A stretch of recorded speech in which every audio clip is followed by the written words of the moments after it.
Hello guys, welcome back to Anju spice garden. അപ്പം ഇന്നത്തെ video തമ്മിൽ കണ്ട പോലെ തന്നെ എൻ്റെ ഫസ്റ്റ് ഡേ ഓഫ് ജോബാണ്. അത് ഞാൻ ഫസ്റ്റ് ഡേ ആയതുകൊണ്ട് തന്നെ നമ്മളവിടെ പോയിട്ട് പടാന്ന് പറഞ്ഞുകൊണ്ടിരിക്കാൻ ഒക്കത്തില്ലല്ലോ. അതുകൊണ്ട് ഞാൻ വോയിസ് ഓവറിൻ്റെ കൺസിഡർ ചെയ്ത് തന്നെയാണ് വീഡിയോ എടുത്തിരിക്കുന്നത്. കൊച്ചു വീഡിയോ ആണ് കേട്ടോ. പക്ഷേ എനിക്ക് ഒരുപാട് കാര്യങ്ങൾ പറയാനുണ്ട്. അപ്പം ഞാനത് വോയിസ് ഓവർ എടുത്തിട്ട് നിങ്ങൾ പറയുന്നതായിട്ട് ഇതാവുന്നില്ല. അതുകൊണ്ട് ഞാനൊരു ഇൻട്രോ എടുത്തിട്ട് ആ വീഡിയോ ഇടാമെന്ന് വിചാരിച്ചു. ഞാൻ പറയാൻ വന്നത് നിങ്ങളുടെ ഇപ്പം നാട്ടിൽ നിന്ന് വന്നിട്ട് US ഫസ്റ്റ് ജോബ്, അപ്പം മോസ്റ്റ്ലി ഞാൻ നഴ്സിംഗ് തന്നെയാണ് ഉദ്ദേശിക്കുന്നത്. അല്ലാതെ ഏത് ജോബ് ആണെങ്കിലും നിങ്ങളുടെ മൈൻഡിൽ കുറേ ജനറൽ ആയിട്ടുള്ള കാര്യങ്ങൾ ഭയങ്കര ഇമ്പോർട്ടൻ്റ് ആയിട്ട് വെച്ചിരിക്കണം. അല്ലെങ്കിൽ നമ്മൾ ഭയങ്കര ബ്ലൈൻഡ് ആയി പോകും. ഇവിടുത്തെ ഉള്ള ആൾക്കാർ അങ്ങനെ തിങ്ക് ചെയ്യുന്നില്ല. അവർ വിചാരിക്കുന്നത് അവരെ പോലുള്ള ഇതന്നെ തിങ്ക് ചെയ്തുള്ളൂ. പക്ഷെ നമ്മൾ ഈ രാജ്യത്ത് അല്ലാത്തത് കാരണം നമുക്ക് ഒരുപാട് കാര്യങ്ങൾ തിങ്ക് ചെയ്യണം.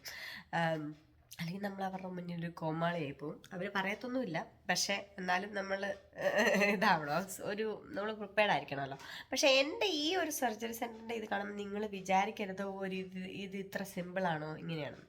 ഇതൊരു സ്മോൾ സെറ്റിംഗ് ആണ്. പിന്നെ എനിക്ക് കുറേ സ്ഥലത്ത് ചെയ്തതും വേറെ ആൾക്കാരുമായിട്ട് ഇടപെട്ടുള്ള എക്സ്പീരിയൻസ് ഉള്ളതുകൊണ്ട് ഞാനതിനെ വളരെ എൻ്റെ മൈൻഡിൽ എല്ലാ കാര്യങ്ങളും ഞാൻ വളരെ സിമ്പിളായിട്ടാണ് കാണിച്ചേക്കുന്നത്. പക്ഷെ നിങ്ങളുടെ ഫസ്റ്റ് ഡേയിൽ കുറേ കാര്യങ്ങൾ തിങ്ക് ചെയ്യാനുള്ള അങ്ങനത്തെ കാര്യങ്ങളെക്കുറിച്ച് ഞാനൊരു എക്സ്ട്രാ വീഡിയോ ചെയ്യുന്നതായിരിക്കും. അത് പറയാനാണ് ഞാൻ ഈ ഒരു ഇൻട്രോ തന്നെ എടുത്തത്. എന്താണ് നമുക്ക് ഇനി ജോലിയിലേക്ക് പോകാമെന്ന്. അത് തന്നെ നമുക്ക് വീഡിയോയിലേക്ക് പോവാം. അപ്പോൾ എൻ്റെ ഫസ്റ്റ് ഡേ ആയതുകൊണ്ട് ഡേവ് പറഞ്ഞ് ഡ്രോപ്പ് ഓഫ് ചെയ്തേക്കാന്ന്. കുക്കുവിന് സ്കൂളിൽ തൊട്ടടുത്താണ്. അപ്പോൾ ആ വഴി പോകുമ്പോഴത്തേക്കിനും അങ്ങ് ഡ്രോപ്പ് ഓഫ് ചെയ്തേക്കാന്ന് പറഞ്ഞു. എൻ്റെ ജോലി സ്ഥലം ഒരു 5 മിനിറ്റേ ഉള്ളൂ കേട്ടോ. അതായത് 2 മിനിറ്റ് നമ്മുടെ കമ്മ്യൂണിറ്റിക്ക് അകത്ത് കൂടെ റോഡിലോട്ട് ഇറങ്ങി 2 മിനിറ്റ് അത്രേ ഉള്ളൂ. ഞാൻ എൻ്റെ പെട്ടി സാധനങ്ങളെല്ലാം കൊണ്ടുവന്ന് ഇവിടെ നിന്ന് മാനേജറിനെ വെയിറ്റ് ചെയ്യാണ്. എൻ്റെ ഷൂ ആണ് കേട്ടോ ഈ കൂടിൻ്റെ അകത്തിരിക്കുന്നത്. അങ്ങനെ പുള്ളിക്കാരൻ എനിക്ക് സ്ക്രബ്സൊക്കെ തന്നു, ലോക്കറൊക്കെ കാണിച്ചു തന്നു. ഇതാണ് നമ്മുടെ ലോക്കർ, എനിക്ക് കിട്ടിയ ലോക്കർ കേട്ടോ. അപ്പോൾ ഇത്രയൊക്കെ ഉള്ളൂ എല്ലായിടത്തെയും ലോക്കറേ, വലിയ സംഭവമൊന്നുമില്ല. ചെറിയ നമ്മുടെ അത്യാവശ്യ സാധനങ്ങളൊക്കെ വെക്കുക, അത്രേ ഉള്ളൂ. ഞാൻ ഇങ്ങനെ ബാത്റൂമിൽ കയറി, അപ്പം ചേഞ്ച് ചെയ്തു. ഇവിടുത്തെ കരിനീല സ്ക്രബ്സാണ് എനിക്ക് കിട്ടിയത്. എനിക്ക് ഭയങ്കര ഇഷ്ടപ്പെട്ടു സ്ക്രബ്സ്. പച്ച എനിക്കിഷ്ടമാണ്, എന്നാലും ഇത് ഇട്ടപ്പോൾ എനിക്ക് കുറച്ചും കൂടി ഇഷ്ടപ്പെട്ടു കേട്ടോ. എനിവേ ഇവിടുത്തെ ബാത്റൂമിൽ കണ്ടോ ഫെബ്രീസ് ഇരിപ്പുണ്ട്. ഞാൻ മറ്റേ ഒരു വീഡിയോയിൽ പറഞ്ഞിട്ടുണ്ടായിരുന്നല്ലോ, ഇന്ത്യൻസ് ഇങ്ങോട്ട് വരുമ്പോഴത്തേക്കും പ്രത്യേകം ശ്രദ്ധിക്കേണ്ട കാര്യം നമ്മുടെ കറി സ്മെല്ലും കാര്യങ്ങളുമൊക്കെ. അതല്ല, ഫെബ്രീസ് എല്ലാ സ്മെല്ലും നമ്മുടെ ഈ ക്ലോത്തിലിരിക്കുന്ന എല്ലാ ബാഡ് സ്മെല്ലും അബ്സോർവ് ചെയ്യുന്നതാണ്. അതുകൂടാതെ ഞാൻ മെയിനായിട്ട് കാണിക്കാൻ വന്നത് ഈ ഒരു ബാത്റൂമിൽ അവർ പാഡും ടാമ്പോൺസും വെച്ചിട്ടുണ്ട്. അതെനിക്ക് ഭയങ്കര ഇഷ്ടപ്പെട്ടു. അത് ഈവൻ നമ്മുടെ മറ്റേ എൻ്റെ ഹോസ്പിറ്റലിലെ ബാത്റൂമിലൊക്കെ ആണെങ്കിലും ലോഷനും പെർഫ്യൂമും ഇങ്ങനത്തെ പല സംഭവങ്ങളും ഉണ്ട്. ഇപ്പം അതിന് കൂടെ എനിക്ക് പറയാൻ വന്നത്, ഞാനിവിടെ 2-3 സ്കൂളിൽ പോയിട്ടുണ്ടായിരുന്നു വന്ന സമയത്തൊക്കെ. അതൊക്കെ ഇയറിൽ പോയതാണ്. പക്ഷെ എനിക്ക് അവിടെ ഭയങ്കര ഇഷ്ടപ്പെട്ട കാര്യം, ആ സ്കൂളിൽ ബാത്റൂമിൽ ടാമ്പോൺസും പാഡും എല്ലാം വെച്ചിട്ടുണ്ട്.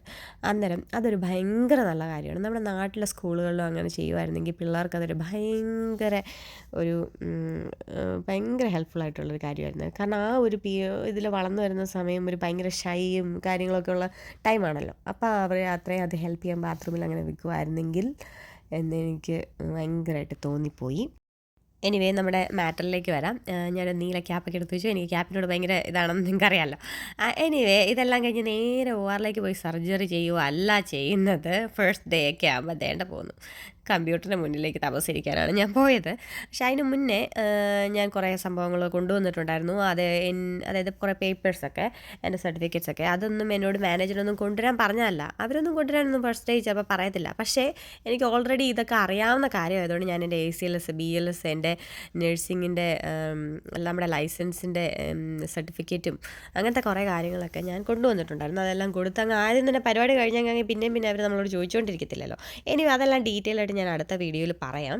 ഞാനൊരു വീഡിയോ അത് ചെയ്യുന്നുണ്ട് നിങ്ങൾ എക്സ്പെക്ട് ചെയ്യുന്നതിനെക്കുറിച്ച്. സോ അതപ്പോൾ പറയാം കേട്ടോ. ഞാനിങ്ങനെ ഈ കമ്പ്യൂട്ടറിനെ വേണ്ടി കുത്തിപ്പിടിച്ചിരുന്ന എനിക്ക് ഇഷ്ടമേ അല്ല കേട്ടോ. അപ്പോൾ ഇതിനെക്കുറിച്ച് പറയാം കേട്ടോ. ഇതേ ലേണിംഗ് കോഴ്സസ് ആണ്. അതെല്ലായിടത്തും ഹോസ്പിറ്റലാണെങ്കിൽ ഇതിനെ കഴിഞ്ഞുണ്ട്. ഇവിടെ എനിക്കൊരു 10-45 കണ്ട് ഉണ്ടായിരുന്നെന്ന് തോന്നും. ഇതെന്നാ സംഭവം ചോദിച്ചാൽ, ഇവിടുത്തെ ഓരോരോ ഹോസ്പിറ്റലിൻ്റെ അല്ലെങ്കിൽ ഓരോരോ ഇൻസ്റ്റിറ്റ്യൂഷൻ്റെ പോളിസീസ് അവർ കോഴ്സസ് ആയിട്ട് ഇട്ടിരിക്കുകയാണ്. അതെല്ലാം നമ്മൾ ചെയ്യണം. അതായത് ലൈക്ക് ഫയർ വന്നാൽ നമ്മൾ എന്ത് ചെയ്യും, ഇവിടെ ഒരു ബോംബ് ത്രെട്ട് വന്നാൽ എന്ത് ചെയ്യും, ഈ ഒരു ഇൻസ്റ്റിറ്റ്യൂഷൻ്റെ ഇൻഫെക്ഷൻ കൺട്രോൾ പോളിസി എങ്ങനെയാണ്, അല്ലെങ്കിൽ നീഡിൽ സ്റ്റിക്ക് ഇഞ്ചുറി വന്നാൽ അങ്ങനത്തെ പല കാര്യങ്ങളെക്കുറിച്ചും നമ്മളെ അറിയാൻ വേണ്ടിയിട്ടാണ് നമുക്ക് ഈ ഒരു ALNs അല്ലെങ്കിൽ ലേണിംഗ് കോഴ്സസ് വരുന്നത്. അത് എല്ലായിടത്തും ഉണ്ട് കേട്ടോ. അതിങ്ങനെ ഇടയ്ക്കിടയ്ക്ക് വന്നുകൊണ്ടിരിക്കും, നമ്മളത് കംപ്ലീറ്റ് ചെയ്തുകൊണ്ടിരിക്കണം. എനിവേ അതിൻ്റെ എല്ലാം ഇടയിൽ ഇങ്ങനെ ഞാൻ ബോറടിച്ചിരിക്കുമ്പം പക്ഷേ എനിക്ക് നല്ല ആശ്വാസമായിട്ടൊരു സംഭവം ഉണ്ടായിരുന്നു. കാരണം ഈ വീക്ക് നേഴ്സസ് വീക്കാണ്. നേഴ്സസ് വീക്ക് എന്ന് പറയുമ്പോൾ അതിപ്പോൾ ഇന്ത്യയിലാണെങ്കിലും എവിടെയാണെങ്കിലും ഇവിടെയാണെങ്കിലും നമുക്ക് ഹാപ്പിയാണല്ലോ. ചിലയിടത്ത് അത് പൈസയായിട്ടായിരിക്കും ഹോസ്പിറ്റലിൽ കൊടുക്കുന്നത്, ചിലയിടത്ത് ഇതുപോലെ കൊച്ചു കൊച്ചു ഗിഫ്റ്റ് ആയിരിക്കും. ഇവിടെ എനിക്ക് കുറേ ഗിഫ്റ്റ്സ് കിട്ടി.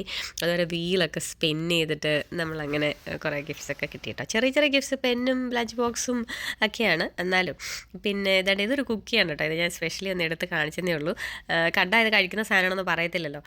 നല്ല നല്ല എനിക്ക് ഭയങ്കര ഇഷ്ടമാണ്. പിന്നെ ഇവിടെ ഡോക്ടേഴ്സ് അനസ്തീഷ്യോളജിസ്റ്റും ഒക്കെ നമുക്ക് എല്ലാ ദിവസവും ലഞ്ച് പ്രൊവൈഡ് ചെയ്യുന്നുണ്ടായിരുന്നു. അങ്ങനെ ഈ കയറിയ അന്ന് തന്നെ ആ വീക്ക് തന്നെ ഞാൻ കുറേ വെയിറ്റ് കൂടിയെന്നാണ് തോന്നണേ. ഇതൊന്നും അറിയാതെ ഞാൻ ലഞ്ച് എന്നാലും കൊണ്ടുവന്നിട്ടുണ്ടായിരുന്നു. വെജിറ്റബിളും എഗ്ഗുമാണ് ഞാൻ കൊണ്ടുവന്നത്. നമുക്കറിയാമല്ലോ, ഒരു കറിയും മസാലയും ഒന്നും നമ്മൾ ആദ്യത്തെ ദിവസം കൊണ്ടുവരാൻ പാടില്ല. എനിവേ അങ്ങനെ ഇന്ന് ഞാൻ ഓവറിൻ്റെ അകത്തേക്ക് കയറിയില്ല കേട്ടോ. എല്ലാ ഇൻഫർമേഷനും കൂടെ ഒരു ദിവസം തലയിലോട്ട് വെക്കണ്ടല്ലോ എന്ന് വിചാരിച്ചു. പിന്നെ അവർ എല്ലാവരും നല്ല സ്റ്റാഫായിരുന്നു കേട്ടോ. നല്ല നൈസ് ആൾക്കാരാണ്. എസ്പെഷ്യലി ഫ്ലോറിഡയിൽ കുറച്ചുകൂടെ ആൾക്കാർ കാം ആൻഡ് ഫ്രണ്ട്ലിയാണ്. അതെനിക്ക് ഭയങ്കര ഇഷ്ടപ്പെട്ടതാണ്. ഫ്ലോറിഡയിലേക്ക് മൂവ് ചെയ്തപ്പം എനിക്ക് ഭയങ്കര ഇഷ്ടപ്പെട്ട ഒരു കാര്യം അതാണ്. എല്ലാവരും നല്ലതാണ്. ഇവിടെ നാട്ടിലത്തെ പോലെ മാനേജർ ഇങ്ങനെ വലിയ റൂമിൽ ഇരിക്കും, നമ്മളെ വിളിച്ച് പ്രജകളെ പോലെ നിർത്തുന്നു, അങ്ങനത്തെ പരിപാടിയൊന്നുമില്ല. അതെനിക്ക് ഡൽഹിയിൽ എസ്കോർട്ടിലൊക്കെ അങ്ങനെയായിരുന്നു. ഇവിടെ എല്ലാവരും ഫ്രണ്ട്ലിയാണ്, ഭയങ്കര ഫ്രണ്ട്ലി. എല്ലാവരും നമ്മൾ പേര് വിളിക്കുമ്പോൾ തന്നെ നമുക്ക് ആ ഒരു ഫ്രണ്ട്ലി ഫീലിംഗ് കിട്ടും. എന്നോട് എപ്പോൾ വേണമെങ്കിലും പൊക്കോളാൻ പറഞ്ഞു. 3 മണിയായപ്പോൾ ഞാൻ ഏതായാലും ചേഞ്ച് ചെയ്ത് ഇറങ്ങി കേട്ടോ. അങ്ങനെ ഇന്ന് ഞാൻ ഓവറിൻ്റെ അകത്തേക്ക് കയറിയില്ല. നാളെ കയറാമെന്ന് വിചാരിച്ചു. എല്ലാവരും കൂടെ ഒരു ദിവസം തലയിലോട്ട് എടുത്ത് വെക്കണ്ടല്ലോ എന്ന് വിചാരിച്ചു. ഇത് ഫ്ലോറിഡയിൽ എൻ്റെ 3ാമത്തെ ജോലിയാണ് കേട്ടോ. ഇപ്പം ജോലിക്ക് കയറുന്നതും ഇൻ്റർവ്യൂ അറ്റൻഡ് ചെയ്യുന്നതൊന്നും ഒരു സംഭവമേ അല്ലാതായി മാറിയിരിക്കുകയാണ്. അപ്പം കൊള്ളായിരുന്നു ഇന്ന് ദിവസം. അവരെല്ലാവരും നല്ലതാണ്. ഇനിയിപ്പം നാളെയാണ് ഞാൻ ഓവറിൻ്റെ അകത്തേക്ക് കയറത്തുള്ളൂ. നാളെ ഒരു ഭയങ്കര ഡോക്ടറാണെന്ന് പറഞ്ഞിട്ടുണ്ട്. കാണാം. ഇവിടെ എന്ന് പറഞ്ഞാൽ നമുക്ക് നാട്ടിലത്തെ പോലെ എൻ്റെ മെൻറ്റാലിറ്റി തന്നെ മാറി. കാരണം നമുക്കിങ്ങനെ ജോലി പോകും, നമ്മളവിടെ തന്നെ കഴിച്ചു തൂങ്ങി കിടക്കണം, അങ്ങനെയൊന്നുമില്ല. ഇഷ്ടപ്പെട്ടില്ലേ പോകുക, അത്രയേ ഉള്ളൂ. അതുകൊണ്ട് അപ്പം ഡേവ് വരുന്നുണ്ട്. ആ വണ്ടി പോകുന്നത് ഡേവാണ്. ഇങ്ങോട്ട് നടക്കണമല്ലോ, ഇങ്ങോട്ട് തിരിഞ്ഞു നോക്കൂ കുട്ടി. എൻ്റെ ഡേവ് വരുന്നത് ഇപ്പോഴാണ് എന്നെ കണ്ടത്.